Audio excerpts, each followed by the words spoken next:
Welcome back to Dot Life, Dorchester's only hyperlocal podcast for news, content, and analysis. As always, I'm joined by Bill Forry from the Dorchester Reporter. Hello, Bill. Hey. You brought a friend. I did. I brought a colleague, a friend, and a journalism legend in Boston, Yawu Miller. Welcome, Yawu. Thanks, Bill. It's good to have you. Yawu, tell us a little bit about you. Okay, so I was managing editor and then senior editor at The Banner on and off from 1990 until just a couple of years ago. I'm now running my own news website called The Flip Side, and I'm working with Bill at the Dorchester Reporter. So great. And he suckered you into coming over here. I love it. Absolutely. He's been trying to get out of doing this. I think you're on deck. This is my master plan to get out of it eventually. But no, Yawu, obviously, he and I have collaborated before on podcasts. Oh, wow. That, probably don't even exist anymore. They're somewhere in the ether, but we've talked politics and we've collaborated before. But we're thrilled that Yawu has his first official reporter byline this week. Nice. And we're going to have some more fun in the coming weeks covering the city election and all kinds of policy issues in Boston. So I'm not joking when I say Yawu is widely considered one of the most accomplished and knowledgeable writers on not just Boston, but Massachusetts politics and history and all sorts of things. So we're very lucky to have Yawu Miller, in the rotation for the Reporter these days. It's going to be a lot of fun. Thanks, Bill. Very happy to have you on this set of Dot Life. Thanks for joining. Great to be here. Yeah, we have a lot to go through. It's been a busy week in Dorchester. Has it? Yeah. Why? What's going on? Let's run through what we're going to talk about, and then we'll dive right into elections. Okay. So we've got lots of preliminary election result recaps that we have to go through. If we have time, we're going to talk slightly about RFK and some vaccine news. Mm-hmm. And then we're going to get into some later stuff, Neponset Greenway Trail. And obviously, we're going to talk about the Bills' absolute triumph over the Ravens. Surprised we're not starting with the Bills. I'd like to save the best for last, Okay. Yeah. So you had a good week. We did have a good week. All right. We'll save that. Let's talk about elections. Yeah. What happened? Wow. I mean, what happened was pretty much what had been forecast to happen I have to give credit where credit's due. The Emerson polling group pretty much nailed it, right? I mean, 50 points. It was 48, so they were off by 2, but that's probably within their margin of error. Yeah. And we have it as 49. Because we're talking mayoral, by the way. Yes, yeah. Sorry, I should reframe this. So Mayor Wu's defeat of Josh Kraft, I mean, they both advanced technically, but when you're talking about anywhere between 48 to 50 points here, I think it's going to land at 49. That is, Michelle Wu won 72% of the vote on Tuesday, and Josh Kraft won 23%. Is this unprecedented? What would you say to that? I think not, but it's pretty close.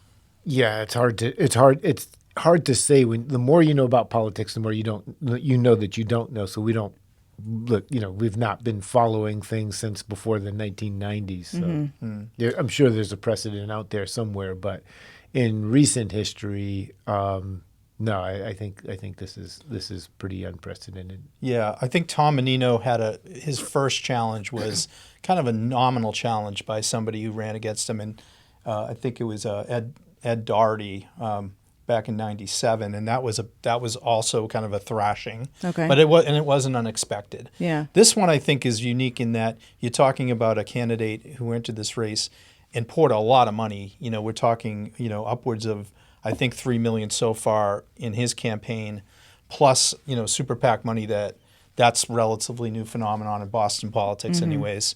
So upwards of probably $5 million with that. So a ton of money going into targeting this one race, and Josh Kraft the Kraft name is not an unknown quantity. It's it's a household name in New England. Even though Josh Kraft as an individual wasn't well known until now. So, it's unique in that, look, let's start with credit where credit's due for Michelle Wu, just really a masterful performance in terms of how her campaign executed here. She won all 22 wards in the city. There's 272 precincts in Boston, and it's kind of hot off the press this afternoon. We're still reviewing it, but we think she won about 262 of them. So there were 9 precincts that Josh Kraft won out of the 272, and then there was one tie, which happens to be in Dorchester in 1610. Josh Kraft did win 2 precincts in Dorchester, one at Florian Hall and one at the Adams Street Library. And those are traditionally won by more conservative, right of center, frankly, white candidates, white male candidates. Donald Trump was the most recent winner of those 2 precincts in the last election. And then Josh Kraft also won 7 precincts in South Boston and came pretty close to winning that ward, or Ward 6 and 7.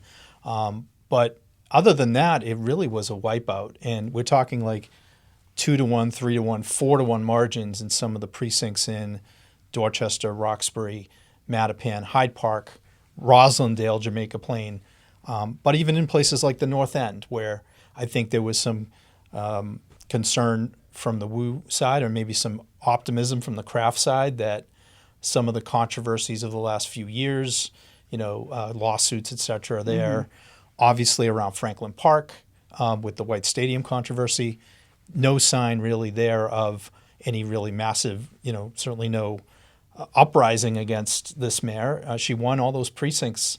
And so it was a big, big win for Michelle Wu, and really kind of just a devastating loss for a candidate hoping to, advance here. Even though Josh Kraft will advance, it's hard to see how it's really impossible to make up a margin of that nature. So last week when you were here, we talked about how back in the summer he had been, I think the Emerson poll, one of the polls had him down 30 points. And you had mentioned, but maybe he would make up some of that ground. Clearly that did not happen. What do you think happened?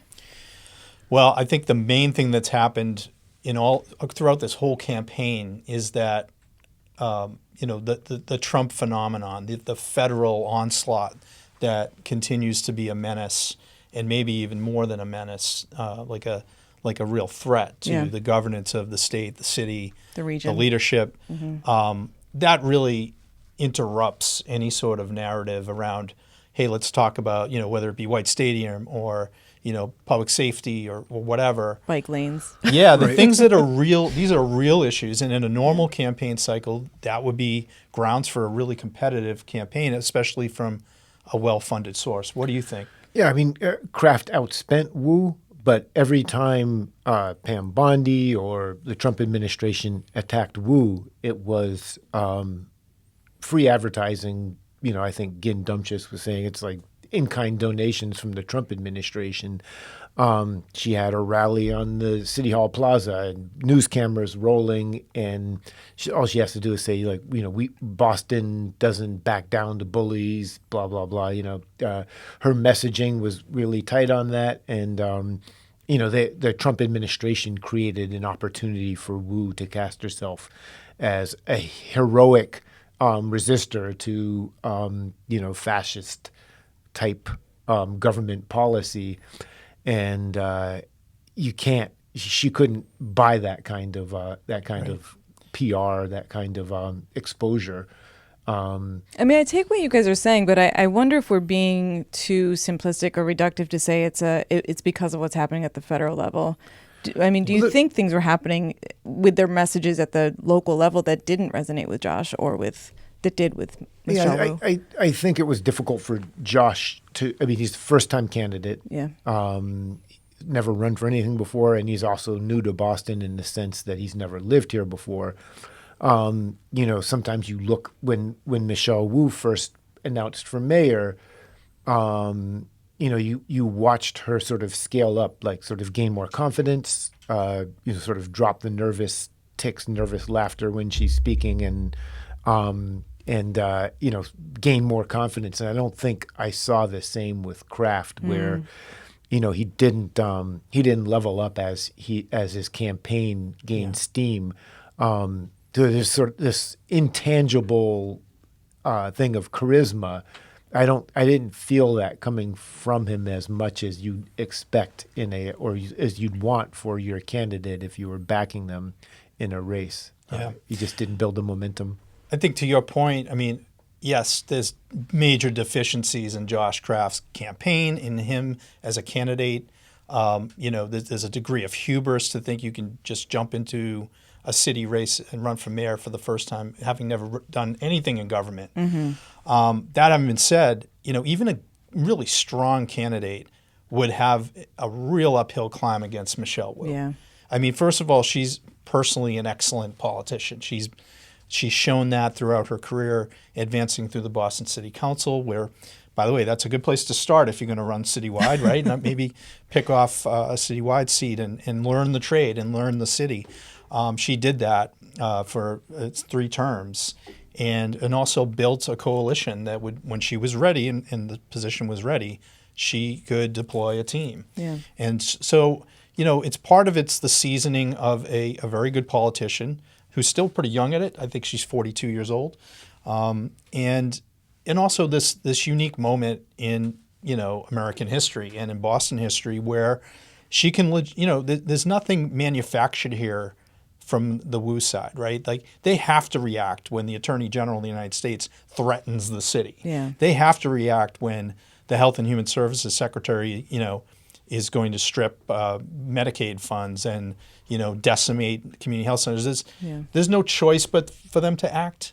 But it's how you do it. And I think that the way she's played it and the way she has staged it has been masterfully done.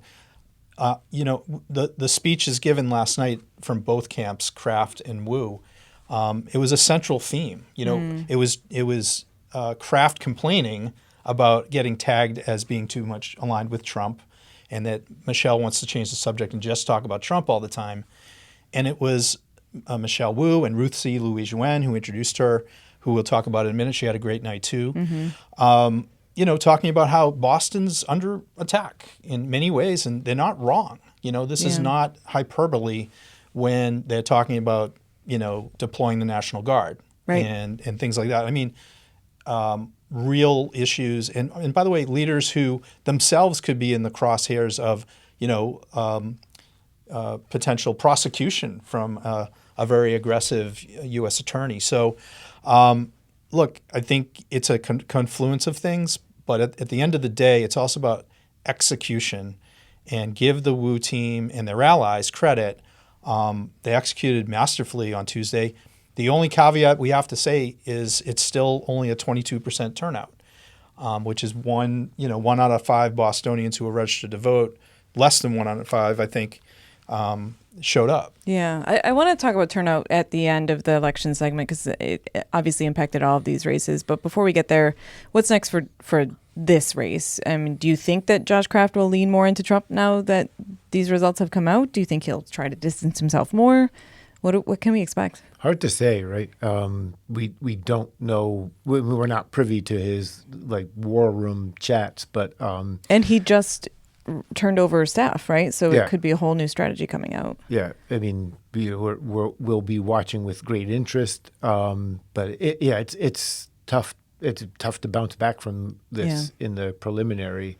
I think that in the general election, you'll see more people turning out and people who are probably more left-leaning than in the preliminary. So, and Michelle's running to the left of Kraft. Kraft's running to the right. It doesn't bode well for him. Yeah, he's not Josh Allen. I don't think he's going to overcome this deficit. I was not going to get that reference, I don't think. We'll talk about more Josh Allen at the end. But let me, there's 2 tacks he could take, I think.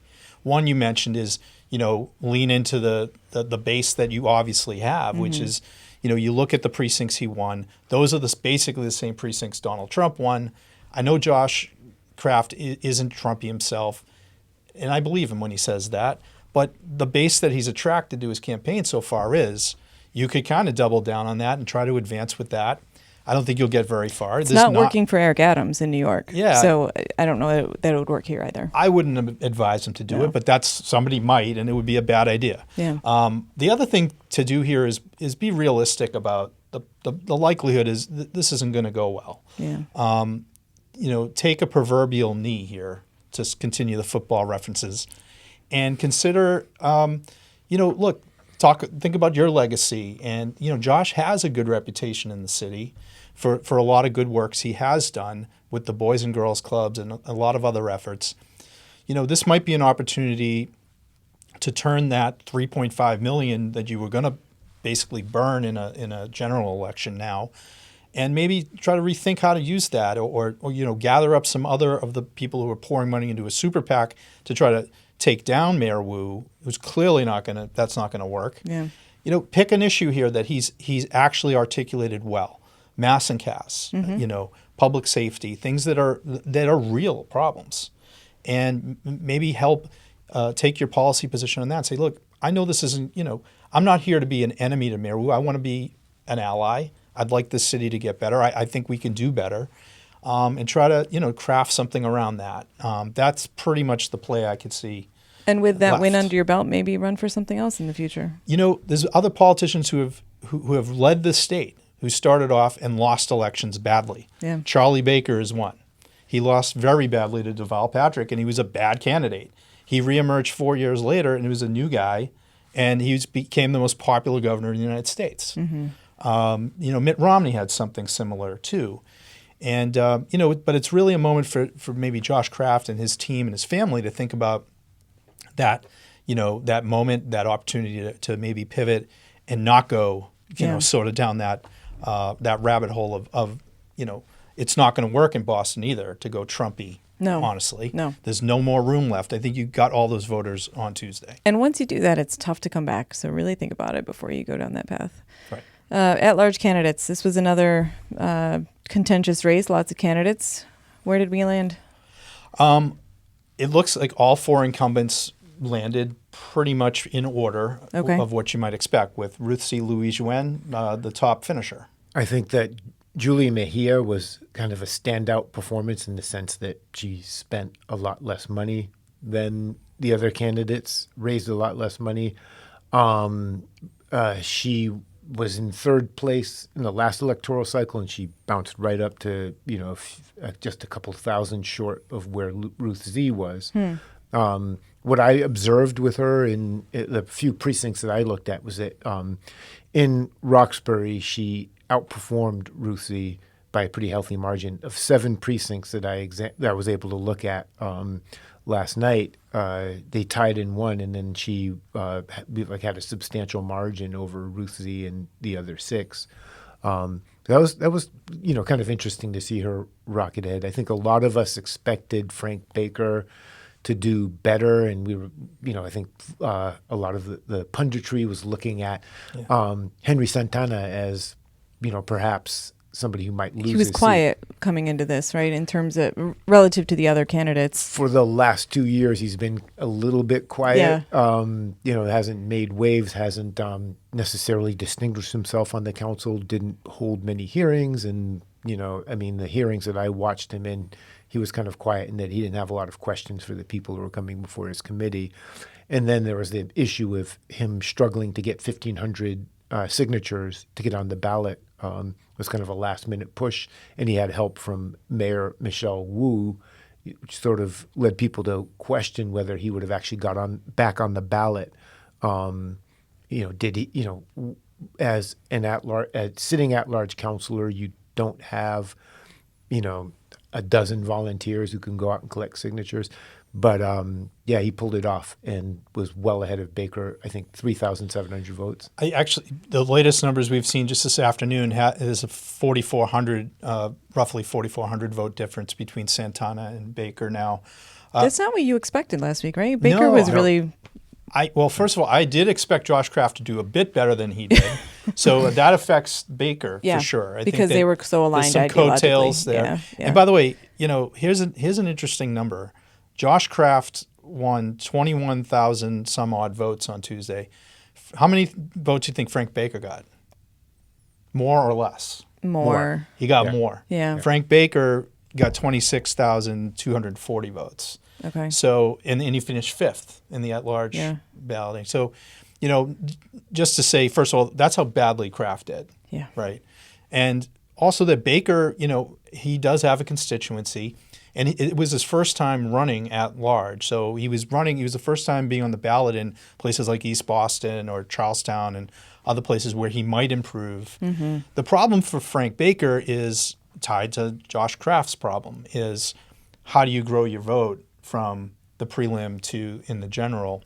And especially with now Michelle Wu likely to be able to have more focus and resources to help down ballot candidates that she wants to help, like a Henry Santana or a Ruth C. Louis Jouen or somebody else even deeper down who she might want to try to give a boost to.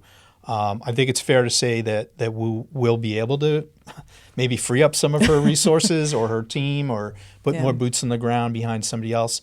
It's a pretty clear indicator, this total, that she could do that. So it's not impossible for Baker to leapfrog back into the top 4, but it's a pretty steep climb for him. So was it Rusi, Julia Mejia, Aaron Murphy, and then Henry Santana, and then Frank, and then who? How did the final? It went Alexandra Valdez, Martin Metelier, and Will Onyuhoa was the 8th place finisher. I'd say Valdez made a pretty strong showing for her first run. She got her name out there, and I was, she didn't raise a whole lot of money, but did quite well. Yeah, 33-year-old City Hall veteran at this point from, I believe she lives in Roslindale, and has a very, interesting story. We've talked about her before on the pod. Mm-hmm. She's, roughly 6,000 votes behind Baker. Okay. So, once you get deeper into the 6, 7, 8 territory, it's hard to see somebody advancing from there. But some of all 3 of those candidates are first-time candidates, I believe. Yeah. And, maybe on the next try is some of the thinking, or there may be a different seat in the city that opens up. She, interestingly, she did have positions that were sort of more to the right of even Michelle on a lot of issues. And so, like, some of the candidates who rode Michelle's coattails weren't getting, Valdez was not getting the endorsements from Progressive West Roxbury or Progressive Jamaica Plain, or JP Progressives, rather. Yeah. So, yeah. I apologize that I have to ask this because I feel silly not knowing the answer. But so all 8 of them can continue to run. This was just like a snapshot. Well, there were 10 candidates, so 2 people didn't make the cut. Okay. Yeah. Yves Jean-Marie, I believe, and then Nicole Messelman. Yeah.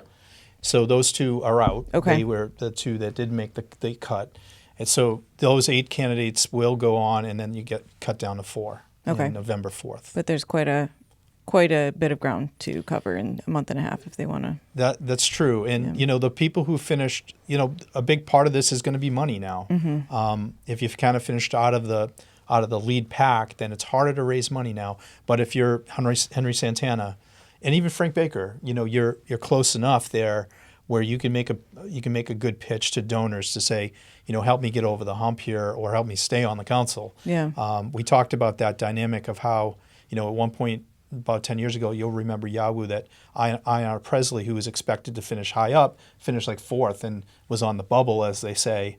And then she surged to first place in the general because her electorate, her base got really worried like that a we're going to lose shock. her. And obviously people who are her allies kicked in, John Conley being a big one in that race. But, it makes a difference now for momentum that you finish close enough to be in striking distance. Yeah. Let's finish up with District 7, the only other one that we care about here in Dorchester, that had 11 candidates. Yep. And we're down to 2. We are. Quite the hatchet. I love that. Just make this very efficient. But what was fascinating about it, and unusual, was that the 5 top candidates were all within 102 votes of each other. This is an unofficial count, but that for them to be that close, it was like a photo finish. Also, a strong argument for ranked choice voting that definitely nobody got more than 15%, but the top 2, 15.3, 15.5%, the top 2 people advance. That if you had instant runoff voting or where people could pick a candidate who they give a number 1 vote, then if that candidate doesn't win, then my vote goes to number 2, number 3. Very different outcome potentially. Right, because when somebody wins with 15% of the vote, it's not necessarily the people's choice, right? Like it's just it's a slim portion of the electorate actually preferred that candidate. Is that an argument for having limits on how many candidates can run? I'm serious. Like, if you've got 11, that really waters down the pool when none of them are really well known. Somebody who has to write about these things and participate in candidate forums. Sometimes you wish there was a way to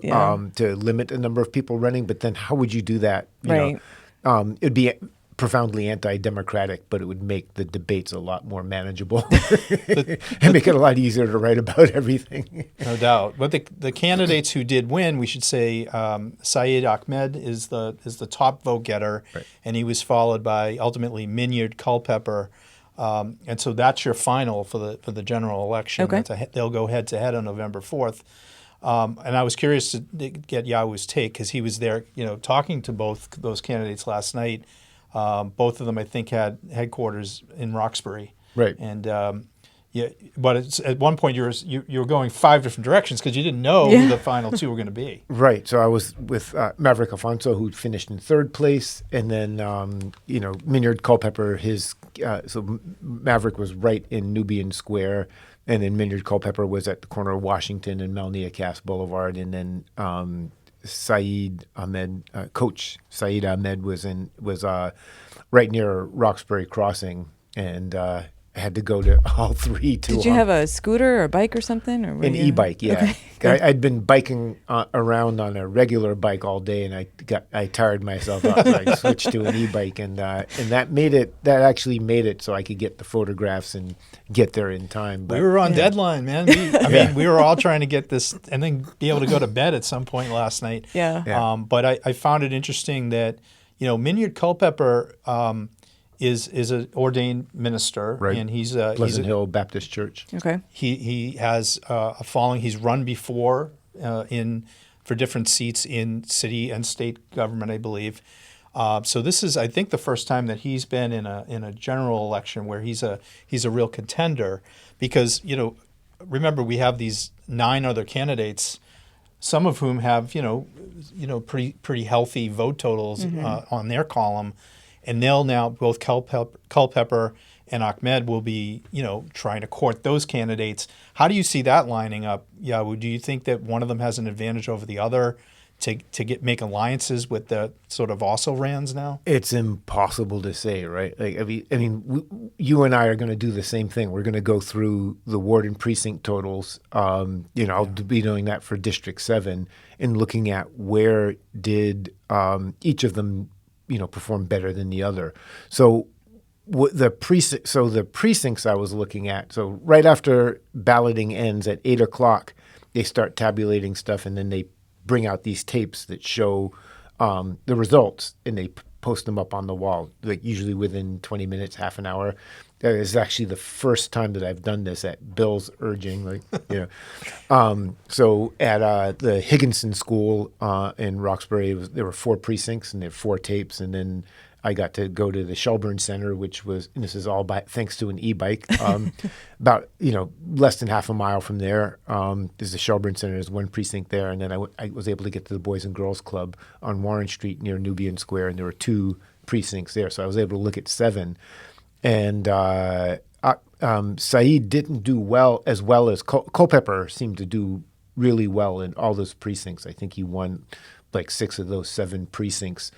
It's the area, basically, like where the votes were coming from at that time were the area between, say, Franklin Park and Nubian Square. Just a sprinkling of the precincts in there, and a couple from Fort Hill. But outside of that, District 7 has parts of Dorchester, parts of the South End, and parts of the Fenway. Yeah. And Lower Roxbury, so in each of those areas, they're different demographics.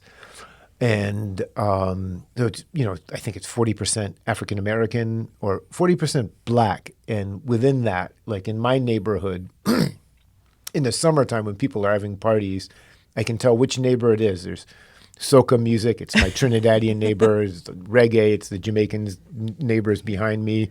Cape Verdean music. Cesar de Silva. Sounds like a great place to be in the summer. Right. So, so that is to say that within who's Black, there's like a bunch of different identities, and it's really, really difficult to make any predictions without looking precinct to precinct and looking at the different things. And then, South End and Fenway are heavily white, so those wards and precincts can have a huge effect. So be really interesting to see where Said did well and where Minyar did well, and then try to guess at also like who, Samuel Hurtado, first time running. He was in that pack with more than 1,000 votes. Maverick Afonso's Cape Verdean American, he was also 1,000 votes, and then Said Abdikarim, also Somali, what percentage of his votes might go to Saeed Ahmed. So it's more to come. Yeah. I was curious because, this is the seat that Tanya Fernandez Anderson resigned from a couple of months ago now. And she did endorse one of the candidates. It was Abdi Karim, and he did not win. Yeah. And I'm just curious, will she weigh in? And, in the next round, she's obviously now, she's been sentenced to go to jail for a month, and then she'll be on probation. But, how she will factor into the race, or will she factor into the race, will be another thing to watch for. And Yawu mentioned that we haven't really seen the Dorchester numbers in that district just yet.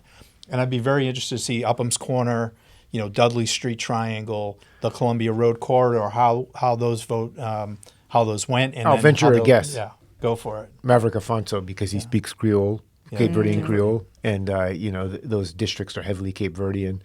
I would guess he did well over there, but yeah, it's like just looking at 7 precincts, it's just like you're looking at a small piece of the where was it the 3 blind men and the elephant or whatever? Just like I'm looking at the trunk and not knowing what the rest of it is. So. Exactly.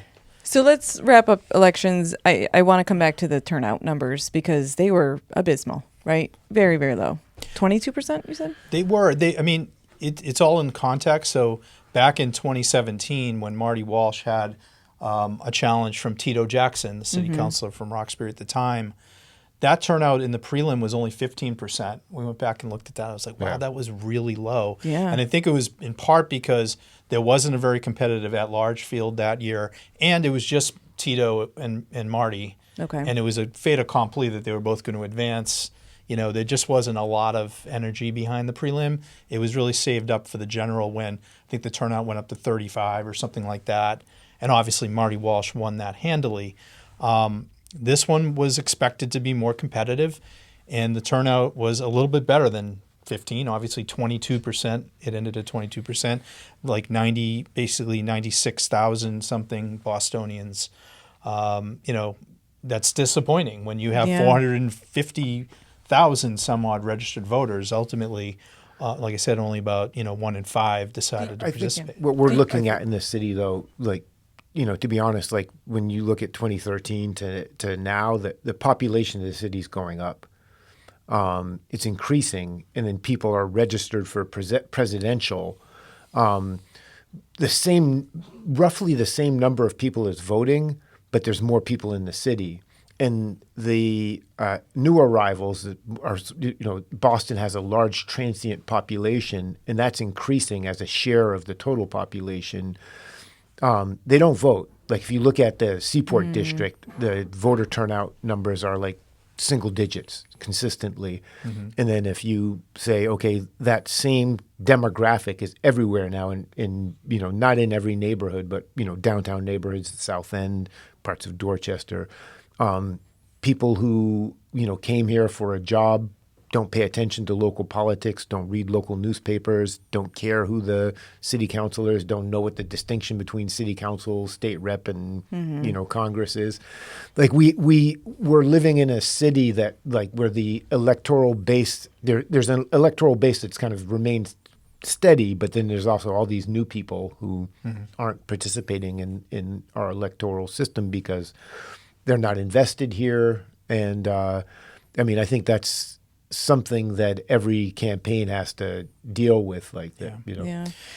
Do you think, Bill, that, historically, will the general numbers go up? And if so, will that benefit folks like Kraft who didn't do as well in the prelim? They should go up. I don't think it's going to make much difference for Kraft. Right. But it will make differences for folks at the district and at large level, okay. most likely. I think also the general. It's traditionally in Boston, the general election has been more progressive than the preliminary. The preliminary is like homeowners and people who vote like sort of religiously, and they tend to trend a little more conservative. So it actually is worse for Kraft in the general. One thing to note too, just I look at this every cycle, and I'm always like shocked at the numbers that come out of Ward 18, and people I think sleep on it. It's mostly High Park, Mattapan precincts, but there's some huge vote totals that come out of there in the context of Boston. Like they're not huge like presidential numbers, but there were precincts in Mattapan, High Park yesterday. They were producing 600-700 votes. And Michelle Wu was winning like 80% of them. They were akin to what you'd see in a presidential election. They're just so voter rich there, and they often get slept on. I find it like shocking that there's not more penetration going in there from candidates, and maybe there is. I mean, the Wu team did great. Yeah. Ruth C. Louise Yuen did great in those precincts. Betcha Valdez did too. She's from out there. Yeah, so I just say that it's relative. So like the downtown area is always really thin and soft, and the residential neighborhoods are where the votes are. Yeah. It's also where city workers are too. The Hyde That's Park, true. Yeah, Right. Very high much so. concentration. Yeah. And Dorchester. Yeah. Absolutely right. All right. Well, we went very long on that, but there was a lot to cover. So I'm glad that we were able to spend some time on it. Let's move on to, let's quickly touch on RFK, I guess. So Well, the angle on the Dorchester side, it was Ed Markey came out to Cobham Square Health Center last Thursday, I believe it was, the day after RFK and Elizabeth Warren had their really, and Bernie Sanders. and Bernie and Mark Warner. I mean, the showdown in the U.S. Senate chambers. And RFK obviously it had a very poor outing that day, I thought. Ed Markey agreed, and he had a press conference at Cobham Square Health Center to call for his resignation. Of course, that's not forthcoming anytime soon. But what was interesting from the Dorchester perspective was his this juxtaposition of Cobham Square Health Center. This used to be thought of as Kennedy country, very much so. Like when Ted Kennedy would run for office, Cobham Square Health Center was a constant stop. JFK Jr. himself, I have a photo of my dad interviewing him outside in the lot there. He would be a surrogate for his uncle. My point is the Kennedy family has deep, deep roots in Dorchester. Obviously, everyone knows the library and the EMK Institute, but Rose Fitzgerald Kennedy, RFK's grandmother, Ashmont Hill, born in Dorchester, raised in Ashmont Hill, went to high school in Cobham Square, right across the street from where that press conference, happened. So, I wrote about it this week because it's just such an irony, really, of this moment where this particular Kennedy is absolutely being reviled by, the Democratic firmament here, including the Kennedy family, including his own family. Yeah. Correct. So it's just an interesting moment, and a couple of days later, obviously RFK is now continues to be in the news, unleashing a whole new round of recommendations about mainly vaccine, clawbacks and things that are going to continue to be a problem. Here for the state and for our governor in particular. Which we can touch on that quickly too. The Northeast Coalition that's kind of forming to revisit vaccine recommendations from the federal level and create its own regional/statewide vaccine regulations. Regulations, is that the right word? Yeah, regulations Guidelines? and supply chain. Yeah. And like just getting them out into people's arms. Yeah. It makes you feel safe living in New England, but also worried about traveling around the United States down the road. Yeah, absolutely. And how do you contain? I was somebody that I was listening to this week compared it to like the no peeing in the pool policy. Like you can have a no pee zone, but if everybody else is peeing in the pool, it's really hard to keep the pee from getting into those areas. So if Florida's not vaccinating, we have a lot of people traveling to and from Florida in this country. Now when I get on a plane, I'm going to have that image in my head. I'm sorry. Is this a great first meeting? I love this. Get used to it. I have to say, that strikes me with all the college kids just coming into the city. We were talking about that, and we're a college town. We're an international city. I mean, there are no boundaries, guardrails for that. Yeah. Well, I mean, I feel way more comfortable with tourists coming from Germany or Spain than with Florida. college students coming from Florida, right? True. Well, let's wrap up. Before we go, let's just talk quickly about the Bills game. I don't know.